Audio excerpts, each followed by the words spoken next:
দিচ্ছি ছোট্ট বন্ধুরা, আজ একটা নতুন রেসিপি কাতলা মাছের ডিমের ঝাল করব। কড়াই তেল দিলাম, ডিমটা আগে ভেজে নিচ্ছি।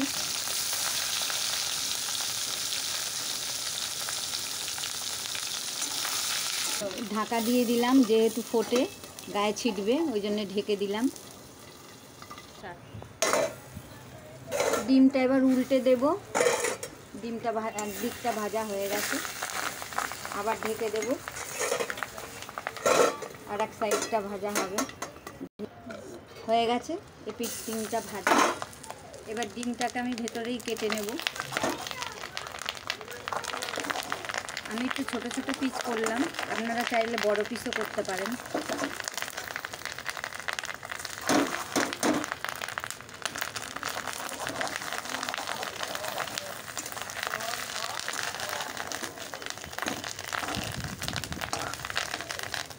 হয়ে গেছে ডিম ভাজা।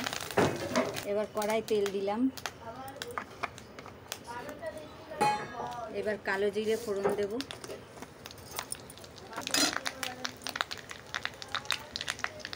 এবার পেঁয়াজটা দেব, পেঁয়াজটা ভেজে নেব।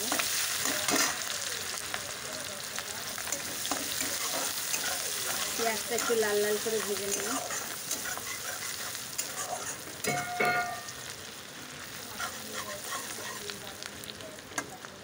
এবার টমেটো কুচি দেব। পেঁয়াজটা ভাজা হয়ে গেছে, এবার টমেটো কুচি দিলাম।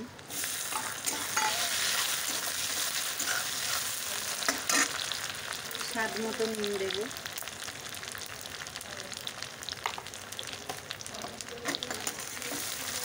একটু ভেজে নিলাম। টমেটোটা একটু ঘেটে দিলে ভালো হয়, আপনারা চাইলে নাও ঘাঁটতে পারেন।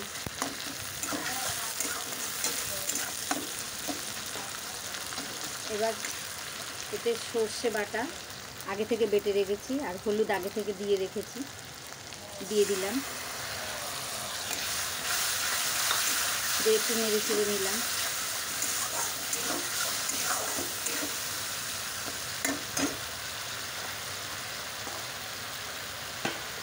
আর সর্ষেটা বেশি ভাজতে হয় না, তাই জন্য আমি বেশি ভাজবো না সর্ষেটা।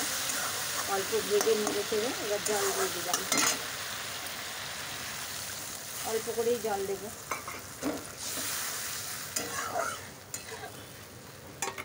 এবার ডিম ভাজাগুলো দিয়ে দিলাম।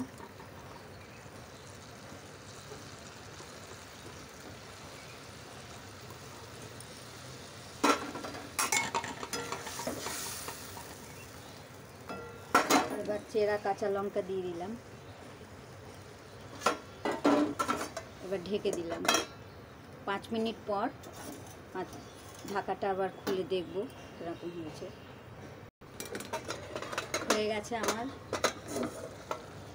ডিম সর্ষে হয়ে গেছে।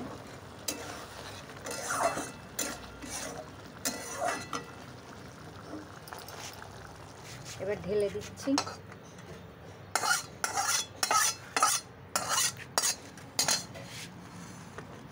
ছোট্ট বন্ধুরা, এরকম বানিয়ে একবার বাড়িতে খেয়ে দেখবেন কেরম লাগে। ভালো লাগলে আমাকে কমেন্টস করবেন।